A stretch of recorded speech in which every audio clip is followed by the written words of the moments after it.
Educação à distância, mudando realidades.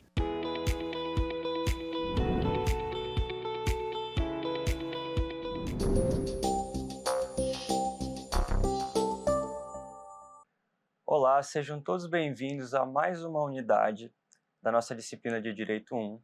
Eu sou o professor João e antes de começarmos a nossa aula, eu vou realizar a minha audiodescrição. Eu sou homem, branco, uso óculos de grau, tenho cabelos grisalhos, barba, olhos escuros, estou usando um blazer cinza, camisa cinza, calça jeans e tênis marrom. Eu estou aqui no estúdio de gravações do IFRO Campus Porto Velho, Zona Norte. Atrás de mim temos uma figura geométrica interligada com pontos e traços. E aqui ao meu lado esquerdo temos os dizeres EAD Mudando Realidades. Hoje nós vamos falar sobre a empresa e o seu funcionamento. Então vamos lá para mais uma unidade? Pessoal, nessa aula nós vamos trabalhar o conceito de empresa. Nós vimos nas aulas anteriores as diferenças das pessoas jurídicas, né? Temos a pessoa física, que é diferente, se distingue da pessoa jurídica, mas hoje a gente vai trabalhar o conceito de empresa e também o seu funcionamento. Bom, no direito empresarial, o termo empresa não se refere necessariamente à pessoa jurídica, mas a uma atividade econômica organizada para a produção ou circulação de bens ou serviços, tá? Então, esse aqui é o nosso conceito de empresa. A pessoa jurídica, então, ela é apenas o sujeito de direito que exerce essa atividade. Onde que nós podemos encontrar esse conceito de empresa? O conceito está aqui, nos artigos 966 e seguintes do Código Civil. Trouxe aqui, então, para fazermos a leitura, o artigo 966 do Código Civil. Ele nos diz o seguinte: considera-se empresário quem exerce profissionalmente, né, precisa observar que o intuito de desempenhar essa atividade é um cunho profissional, atividade econômica organizada para a produção ou circulação de bens ou serviços.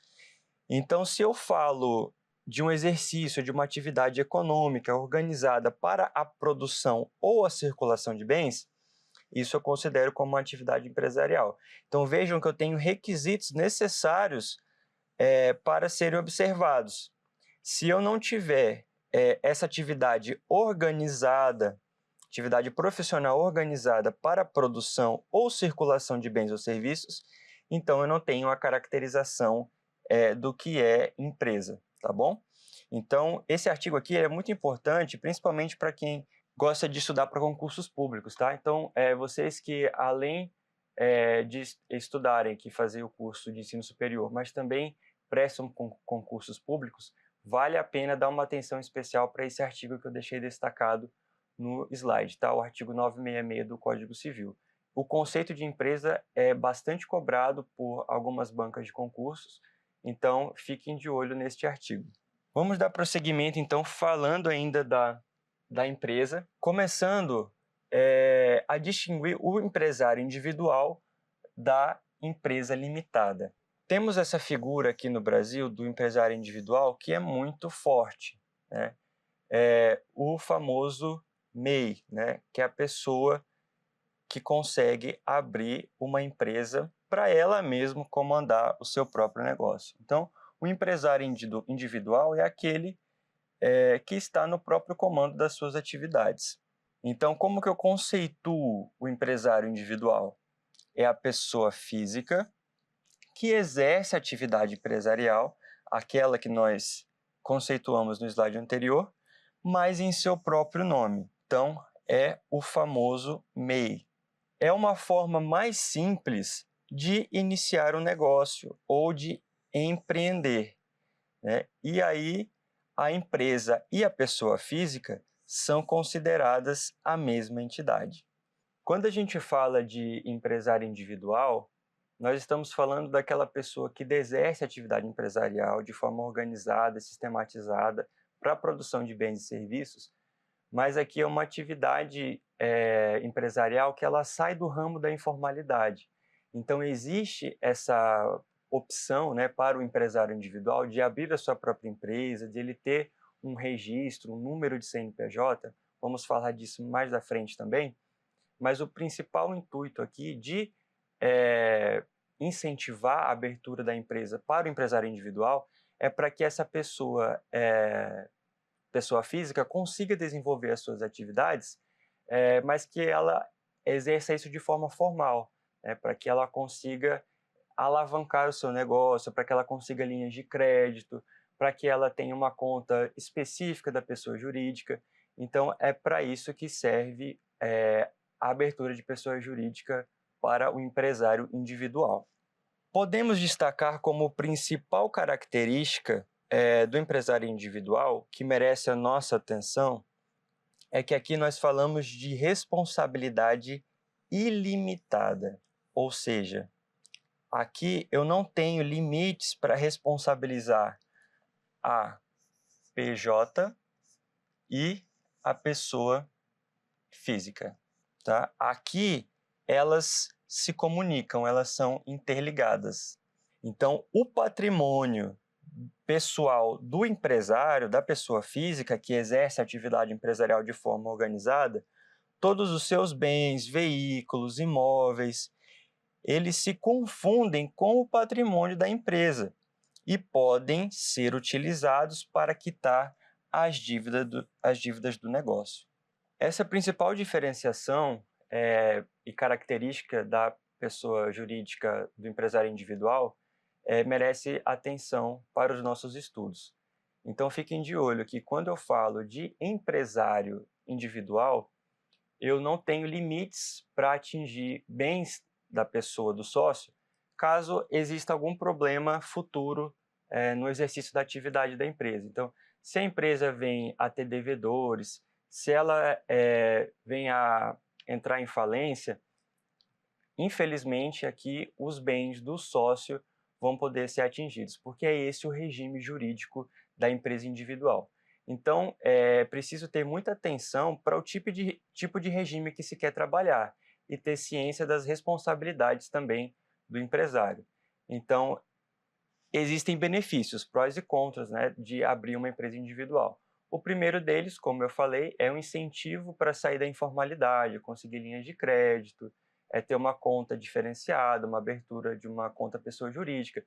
Mas, por sua vez, existem consequências para o empresário individual, como abordamos aqui, então, a confusão patrimonial. Então, os bens do sócio da pessoa jurídica do empresário individual, eles se comunicam. Então, em caso de dívidas, eles podem ser utilizados. Tá? Então, fiquem de olho nessa questão. Agora, falando sobre o que é sociedade empresária, que é justamente diferente da empresa individual. A sociedade empresária ela surge da união de duas ou mais pessoas, né, que são denominados os sócios, e aí a gente tem o que se chama, então, no caso de sociedade limitada ou unipessoal, para exercer também atividade econômica de forma organizada. Então, aqui nós temos o mesmo exercício de atividade empresarial de forma organizada, mas aqui eu tenho limites para a personalidade jurídica. Então, aqui eu não falo em comunicação de bens do sócio e da pessoa jurídica. Diferentemente do empresário individual, a sociedade empresária possui personalidade jurídica própria, distinta da de seus sócios. A responsabilidade, então, dos sócios varia conforme o tipo societário, que se divide em limitada, temos aqui a abreviatura, né, LTDA, que significa limitada, e a responsabilidade dos sócios aqui é restrita ao valor das suas cotas, né, da porcentagem que cada um tem dentro da empresa, no capital social. E ela também pode ser anônima, sociedade anônima, SA, e aqui as responsabilidades dos acionistas elas são limitadas ao preço de emissão das ações que possuem. Quando a gente fala em sociedades anônimas SA, a gente está falando das empresas, grandes empresas que possuem acionistas, tá? Então, aqui é interessante observar isso, porque aí eu vou trabalhar com as ações que cada um desses acionistas possuem, tá? Diferente aqui da união de duas ou mais pessoas que se reúnem para criar uma sociedade empresária. Agora vamos falar de como é feito para registrar a empresa, né? A empresa, a sociedade que desenvolve uma atividade empresarial de forma organizada, ela, para ser formalizada, precisa seguir alguns passos, né, para que ela seja formalizada. O primeiro é estabelecer o registro lá junto à junta comercial. Esse registro feito na junta comercial, ele é obrigatório para o exercício regular da atividade empresarial. É aqui que, então, que nasce a empresa. Aqui que ela vai surgir. E a partir daí, então, do nascimento da empresa, nós temos o início da personalidade jurídica. A partir desse registro, a sociedade adquire personalidade jurídica própria. E ela, então, se torna sujeito de direitos e de obrigações, distinta de seus sócios. A documentação essencial dessa pessoa jurídica. Para as sociedades, o principal documento que vai representar como se fosse uma identidade da empresa é o contrato social. Aqui no contrato social, a gente vai ter a descrição de todas as porcentagens de cada um dos sócios que se reuniram para abrir a empresa. Nós vamos ver o valor do capital, qual foi o valor que foi estipulado para a abertura da empresa, quanto que ela tem em bens iniciais para começar a atividade empresarial. Agora, para os empresários individuais, o documento essencial que vai falar da criação da pessoa jurídica, do registro, vai ser o requerimento de empresário. Então, é um requerimento que ele também consegue obter lá na junta comercial, mas não é um contrato social, nós chamamos de requerimento de empresário.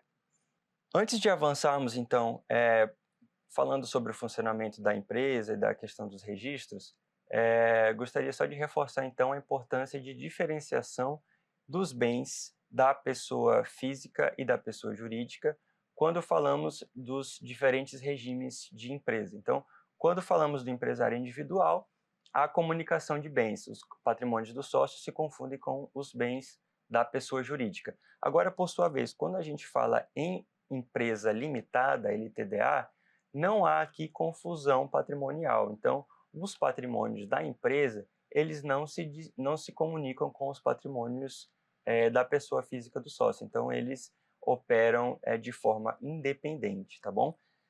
Agora, vamos dar continuidade aqui sobre os elementos de identificação da empresa.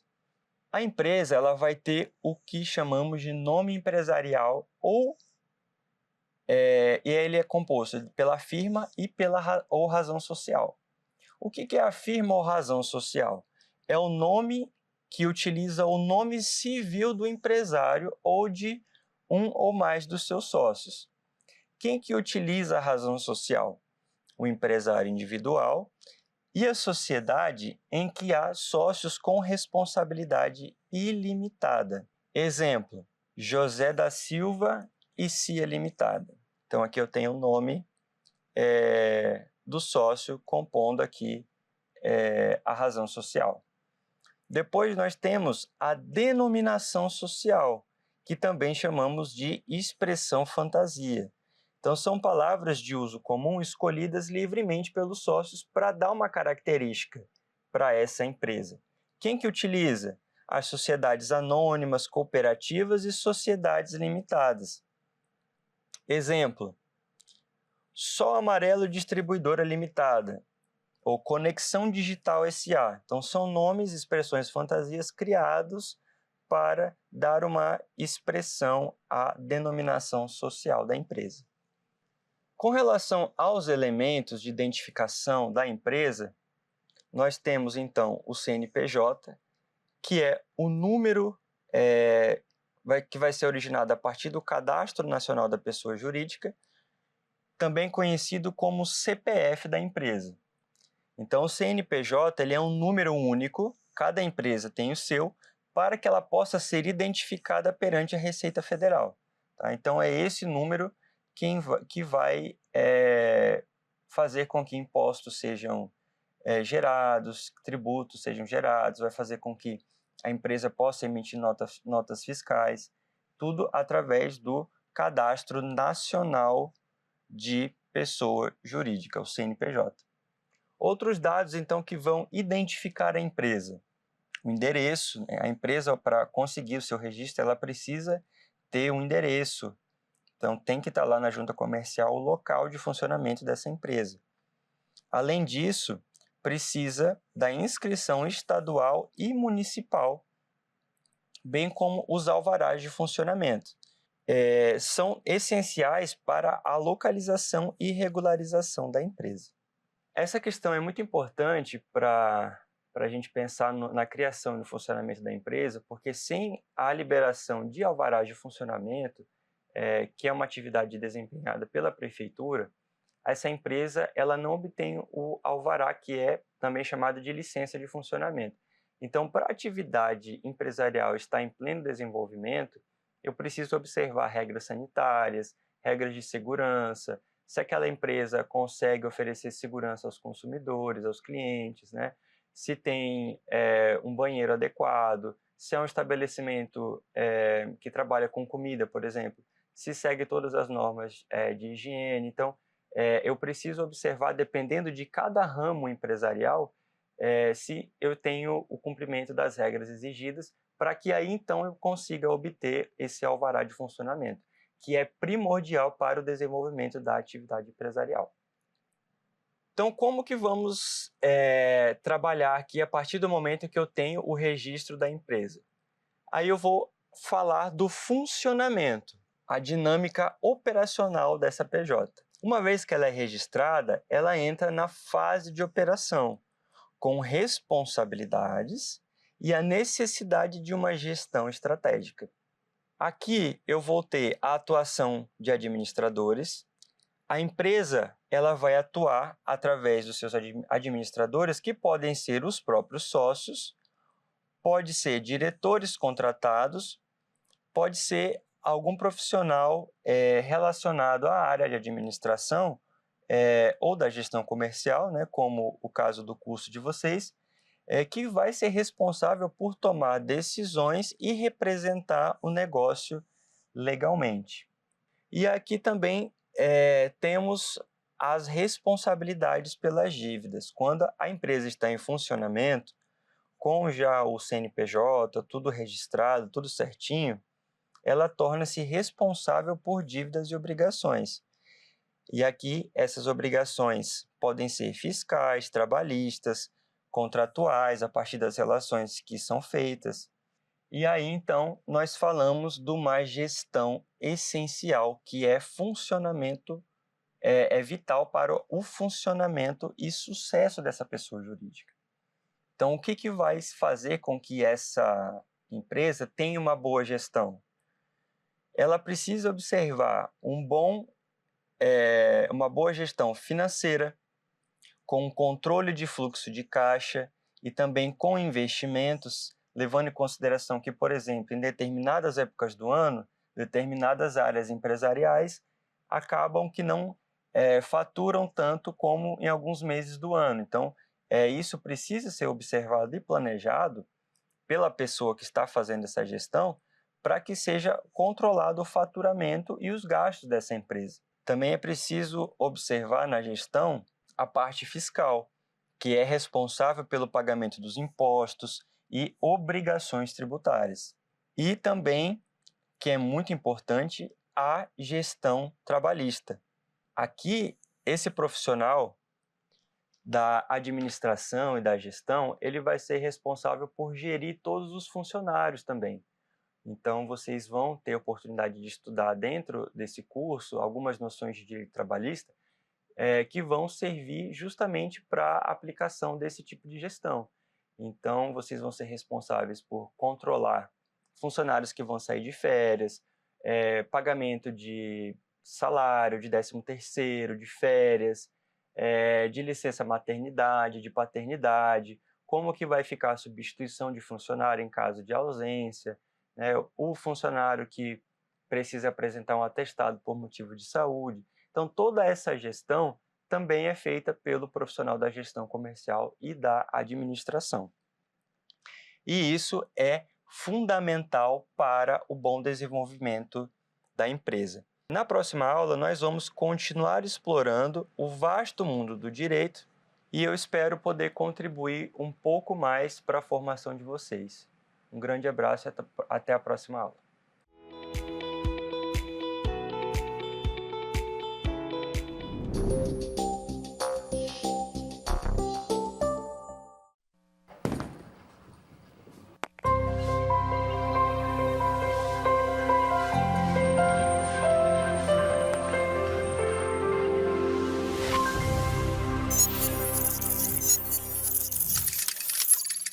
Educação à distância, mudando realidades.